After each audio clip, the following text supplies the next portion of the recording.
അസ്സലാമു അലൈക്കും വറഹ്മത്തുള്ളാഹി വബറകാതുഹു. ബിസ്മില്ലാഹിർ റഹ്മാനിർ റഹീം. അൽഹംദുലില്ലാഹി റബ്ബിൽ ആലമീൻ. അല്ലാഹുമ്മ സ്വല്ലി അലാ സയ്യിദിനാ മുഹമ്മദിൻ വഅലാ ആലി സയ്യിദിനാ മുഹമ്മദ്. വിശുദ്ധ റമളാൻ്റെ 2 ഭാഗം നമ്മളിൽ നിന്ന് കടന്നുപോയി. ഇനി നമുക്ക് ഒരു ഭാഗം മാത്രമാണ് ബാക്കിയുള്ളത്.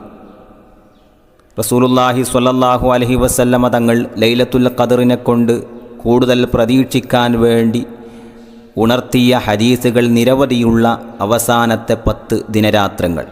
അല്ലാഹു സുബ്ഹാനഹു വ തആല ആ നല്ല രാവുകളിൽ നന്മയുള്ള നല്ല അമലുകൾ ചെയ്തുകൊണ്ട് അല്ലാഹുവിലേക്ക് അടുക്കാൻ തൗഫീഖ് നൽകി അനുഗ്രഹിക്കട്ടെ.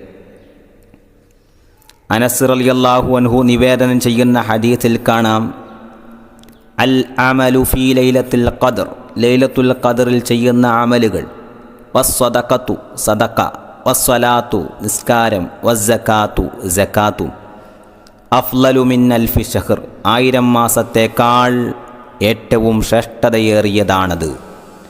1000 മാസം എന്ന് പറഞ്ഞാൽ 83 വർഷവും 4 മാസവുമാണല്ലോ. അതിനോട് തുല്യമായത് എന്നല്ല, ഖൈറും മിൻ അൽഫി ഷഹർ, 1000 മാസത്തേക്കാൾ ശ്രേഷ്ഠമേറിയത് എന്നാണ് ഹദീസിലൂടെ ഖുർആനിലൂടെ നമ്മെ പഠിപ്പിച്ചിട്ടുള്ളത്. ഖുർആനിൽ പറഞ്ഞ, സൂറത്തുൽ ഖദറിൽ പറഞ്ഞ വിശുദ്ധമായ രാത്രിയുടെ ലൈലത്തുൽ ഖദറിൻ്റെ ശ്രേഷ്ഠതകളും പ്രത്യേകതകളും നമുക്കൊന്ന് നോക്കാം. ഒന്ന്, അള്ളാഹു ആ രാത്രിയിലാണ് ഖുർആൻ ഇറക്കിയത്. അല്ലാഹു സുബ്ഹാനഹു വ തആല ഖുർആൻ ഇറക്കിയത് ലൈലത്തുൽ ഖദറിൻ്റെ രാത്രിയിലാണ്. 2, ആ രാത്രിയിൽ അമൽ ചെയ്താൽ 1000 മാസത്തേക്കാൾ പുണ്യം ലഭിക്കും. ആ രാത്രിയിൽ അമൽ ചെയ്താൽ, എന്തേലും നന്മ ചെയ്താൽ 1000 മാസത്തേക്കാൾ പുണ്യം ലഭിക്കും എന്നുള്ളതാണ്. 3, ആ രാത്രിയിൽ ജിബ്രീൽ അലൈഹിസ്സലാമും കൂടെ മറ്റു മലക്കുകളും ഭൂമിയിലേക്ക് ഇറങ്ങി വരും. മാത്രമല്ല, മുഅ്മിനീങ്ങളുടെ സത്യവിശ്വാസികളുടെ പ്രാർത്ഥനയ്ക്ക് ആമീൻ പറയുകയും ചെയ്യും. വിശ്വാസികൾ പ്രാർത്ഥന നടത്തുമ്പോൾ പ്രഭാതം വരെ, സുബ്ഹ് വരെ, ഫജ്ർ വരെ ജിബ്രീൽ അലൈഹിസ്സലാമും കൂടെയുള്ള മറ്റു മലക്കുകളും ആമീൻ പറയും എന്നുള്ളതാണ്. 4, ആ രാത്രി രക്ഷയുടെ രാത്രിയാണ്, സമാധാനത്തിൻ്റെ രാത്രിയാണ്, നിർഭയത്വത്തിൻ്റെ രാത്രിയാണ്. അള്ളാഹു ആ രാത്രിയിൽ സലാമത്തല്ലാതെ വേറെ ഒന്നും കണക്കാക്കുകയില്ല എന്നാണ് 4ാമത്തെ പ്രത്യേകത. ഹദീസുകളിൽ നിരവധിയായി അങ്ങനെ കാണാം. 5ാമത്തെ പ്രത്യേകത, ആ രാത്രിയുടെ നന്മ തടയപ്പെട്ടവന് എല്ലാം തടയപ്പെട്ടു എന്നുള്ളതാണ്. ആ രാത്രിയിൽ നന്മ ചെയ്യാതെ, അത് കിട്ടാതെ, അത് തടയപ്പെട്ടവന് എല്ലാം തടയപ്പെട്ടു. 6ാമത്തെ ബഹുമാനം, 6ാമത്തെ ഫളല്, ആ രാത്രിയിൽ വിശ്വാസത്തോടെ ഈമാനോടുകൂടെ കൂലിയാഗ്രഹിച്ച് പുണ്യമാഗ്രഹിച്ച് നിന്ന് നിസ്കരിച്ചാൽ അല്ലാഹു സുബ്ഹാനഹു വ തആല അവൻ്റെ കഴിഞ്ഞു പോയ എല്ലാ പാപങ്ങളും പൊറുക്കപ്പെടുമെന്ന് കാണാം. ആ രാത്രിയിൽ വിശ്വാസത്തോടെ പുണ്യം കിട്ടും, കൂലി കിട്ടുമെന്ന നിയത്തോടുകൂടി നിസ്കരിച്ചാൽ അല്ലാഹു സുബ്ഹാനഹു വ തആല എല്ലാ പാപങ്ങളും പുറത്തു കൊടുക്കും. ഹദീസുകളിലൊക്കെ അത് കാണാം. 7ാമത്തെ പ്രത്യേകത, ആ രാത്രിയുടെ ശ്രേഷ്ഠത പറയാൻ പൂർണ്ണമായ ഒരു സൂറത്ത് തന്നെ ഇറക്കി എന്നുള്ളതാണ്. സൂറത്ത് അവതരിപ്പിച്ചു. അത് ഖിയാമത്ത് നാൾ വരെ പാരായണം ചെയ്യപ്പെടുകയും ചെയ്യും എന്ന് കാണാം. 8ാമത്തെ പ്രത്യേകത, ആ രാത്രിയിൽ അടുത്ത വർഷം വരെയുള്ള എല്ലാ കാര്യങ്ങളും നിർണയിക്കപ്പെടും. ഭാവി നിശ്ചയിക്കപ്പെടുന്ന രാത്രിയാണത്. ആയുസ്, റിസ്ക്, മരണം ഒക്കെ കണക്കാക്കപ്പെടുമെന്ന് മഹാന്മാർ രേഖപ്പെടുത്തിയതായി കാണാം. 9ാമത്തെ പ്രത്യേകത, ഈ രാത്രി ഈ സമുദായത്തിന് മാത്രം പ്രത്യേകമായ രാത്രിയാണ്.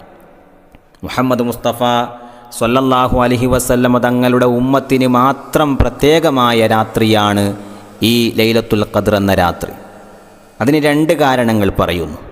2 കാരണങ്ങളാണ് ഈ രാത്രി നമ്മുടെ ഉമ്മത്തിന് മാത്രം, റസൂലുള്ളാഹിൻ്റെ ഉമ്മത്തിന് മാത്രമാണ് ഈ രാത്രി എന്നതിന് 2 കാരണങ്ങൾ.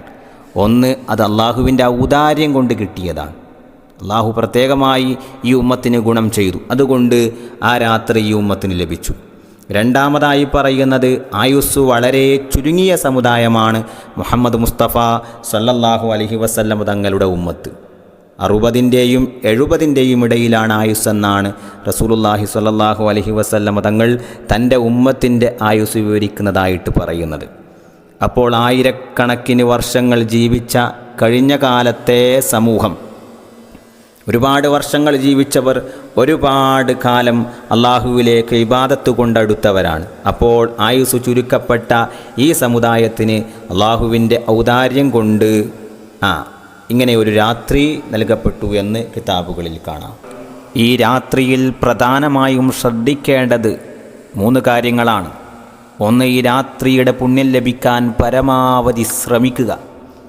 നമുക്ക് എത്രത്തോളം കഴിയുമോ അത്രയും ഇതിൻ്റെ പുണ്യം നേടിയെടുക്കാൻ നമ്മൾ ശ്രമിക്കണം.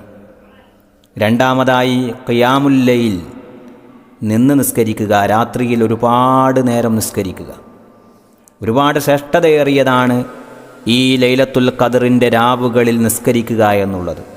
മൂന്നാമത്തതായി ദുആ ചെയ്യുക, പ്രാർത്ഥന നടത്തുക എന്നുള്ളതാണ്. നമുക്ക് ഒരുപാട് ആവശ്യങ്ങളുണ്ട്, വളരെ പ്രതിസന്ധിയിലാണ് നാം ഉള്ളത്. ഈ രാവുകളിൽ നടത്തുന്ന പ്രാർത്ഥനയ്ക്ക് പ്രത്യേകമായ ഉത്തരം ലഭിക്കുമെന്ന് ഒരുപാട് ഹദീസുകളിൽ കാണാം.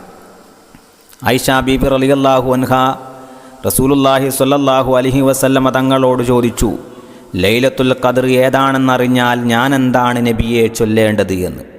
അപ്പോൾ അള്ളാഹുവിൻ്റെ റസൂൽ സ്വല്ലല്ലാഹു അലൈഹി വസല്ലമ തങ്ങൾ പറഞ്ഞു, ഖൂലി അല്ലാഹുമ്മ ഇന്നക അഫ്വുൻ തുഹിബ്ബുൽ അഫ്വ ഫഅഫു അന്നി.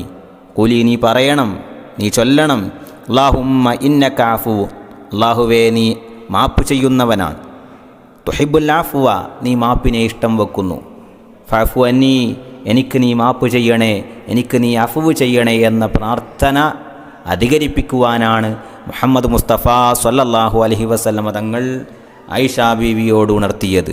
ഈ ദിക്ർ ഒരുപാട് അധികരിപ്പിക്കുക. ഇമാം ഷാഫിഈ റളിയല്ലാഹു അൻഹു പറയുന്നു, ഈ രാത്രിയിൽ ലൈലത്തുൽ ഖദറിൻ്റെ രാത്രിയിൽ ഇബാദത്ത് ചെയ്യുന്നത് പോലെ തന്നെ അതിൻ്റെ പകലിലും ഇബാദത്ത് ചെയ്യാൻ എനിക്കിഷ്ടമാണ്, ഞാൻ ഇഷ്ടപ്പെടുന്നു എന്ന്. അപ്പോൾ അതിൽ നിന്ന് മനസ്സിലാകുന്നത് രാത്രിയിൽ മാത്രമല്ല, ലൈലത്തുൽ ഖദർ എന്നതിൻ്റെ പകലിലും ഒരുപാട് ശ്രേഷ്ഠതകളുണ്ട്, ബഹുമാനമുണ്ട് എന്ന് ഇമാം ഷാഫിഈ റളിയല്ലാഹു അൻഹുവിൻ്റെ ആ വാക്കുകളിലൂടെ നമുക്ക് മനസ്സിലാക്കാം. ഏതായാലും അവസാനത്തെ 10 ഒറ്റയായ രാവുകളിലാണ് അത് കൂടുതൽ പ്രതീക്ഷിക്കേണ്ടത് എന്ന് നിരവധി ഹദീസുകളിൽ കാണാം. അതുകൊണ്ട് തന്നെ നമുക്ക് വരാനിരിക്കുന്ന ആ നല്ല രാവുകളെ, ലൈലത്തുൽ ഖദറിനെ പ്രതീക്ഷിക്കേണ്ടുന്ന രാവുകളെ വെറുതെയായി കളയാതെ ഒരുപാട് ഇബാദത്തുകളെ കൊണ്ട്, ഖുർആനോത്തുകളെ കൊണ്ട്, അള്ളാഹുവിലേക്ക് അടുക്കുന്ന ദിക്റുകളെ കൊണ്ട്, പ്രത്യേകിച്ച് നമസ്കാരങ്ങളെ കൊണ്ട്, ഖിയാമുൽ ലൈൽ കൊണ്ട് അള്ളാഹുവിലേക്ക് അടുക്കാൻ നാം ഏവരും ശ്രദ്ധിക്കണം എന്ന് മാത്രം ഉണർത്തിക്കൊണ്ട് ഞാൻ എൻ്റെ വാക്കുകൾ നിർത്തുന്നു. വആഖിറു ദഅവാന അനിൽ ഹംദുലില്ലാഹി റബ്ബിൽ ആലമീൻ.